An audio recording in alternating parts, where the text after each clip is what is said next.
Good morning. Ngasigi akhoi rashi gi matung ina card reading ai pateng yang ase ko hai rashi gi matung ina id ai card trying thoi katang thuk jage trying thoi du dagi isai isai ma pa do khala se ko ba ka se le ko ani ahum mari manga taruk ko taret nipan mapan tara Tramathoi trying to go. Ado sidale ko ye ka trying to se ko aham ko hadi number 1 se dum ho de ma'am ne na khangna mani ko hadi mesh rashi gi de ko aham be se ko aham bagi mesh rashi gi ne yenga se ko mesh rashi gi na kari energies la ke ha do aham bagi se sidale na ko kainoma hai tare sida aigi oina silai ja ina chattoriba aina tauge na khaliba poto engonda kanaba phangani ko tapna oitaragu hadi growth ti lakpa poti oigani besida leina ko hadi aina chatke engonda kanaba phangba engonda khudong chawa phangba aina ngasi start toroga ai yamna full energy hai tare ko hadi positive energy samaga loina na aina chatke aina pangthoke haina khaliba thabang khang leraga di ko brisha gi sina mulena ko health migi damakta mateng pango migi mateng gumba bangbiyo ko hadi leita laraba gumba kai gumba leina ko engonda kitang taba gumba leina khalase ba ko ai office to oitaraga su office ki akoina samna haibada staff taga leina ko akoigi housekeeping da oiro amada oiro leina ko adumai taraga moigi help kumba tobiba ko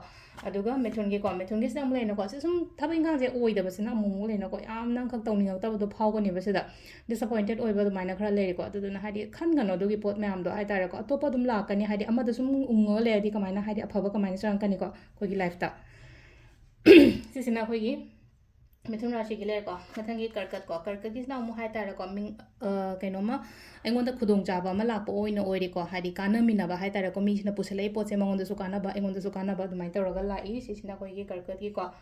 mathangi singa rashi gi na hadi thought se hai tare ko phataba wakhan yam khanjala le khan gano tholo adu gi poto de gi hena khanjan gano ko aduga mathangi ko kaina rashi gi sina amuk leina ko haisida lei se ai kainoma ngaire lei ko aina ngaire ga lei be poche ngaire ga dang lei gano thaba inkhang changjan biba pangthok biba ma darkar roi ko hadi masa mathanda makong thong na di lawai ba gaiso ai thola ga tawa ma darkar roi gani ko aduni ko silai sa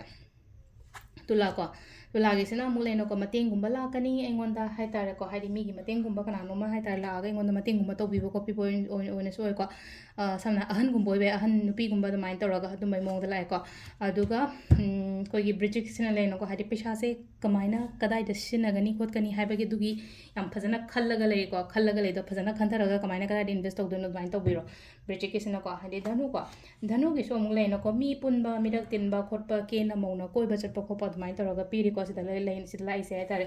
adu sina dhanu gi ko makar gi oina le hadi makar gi na musida amada mi pun ba hano ko amasina hadi isolate to ba hai tare mayam dagi oina cut off toroga ai ngasi je hai tare ko kanam pullo yum de pa tho oroge dai thanna nungai na leijerage ko yum da kenom kenom toroga du maina gumba khanbi ba ko sisna akoi gi makar rashi gi le kumba gi oina hai di kumba gi sina amuk leina ko sida loina mak